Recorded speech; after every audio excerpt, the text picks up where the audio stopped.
Jaj, de unatkozom. Bárcsak csinálhatnak valamit. De esik nagyon kint az eső, és nem tudok semmit se csinálni.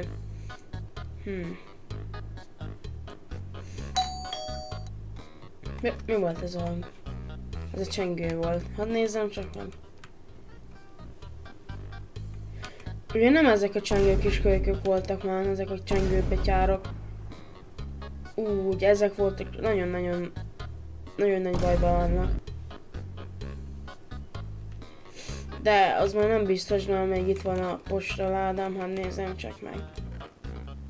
És igazán volt, nem ők voltak, szerencséjük volt most.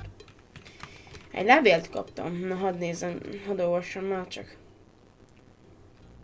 Szeretettel közlöm, maga lett kiválasztva az Aspect SMP új tulajdonosának. Arra kérünk téged, szerezz még 5 új tagot az SMP-re. Sok sikert, Bill, kótulajdonos.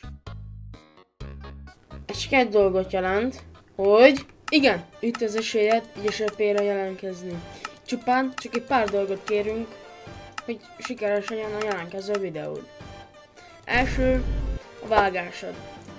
Mi csak egy középszintet akarunk, ugye? Második, a scriptírás. Arra kérünk, hogy a scriptírásban nagyon jól legyen.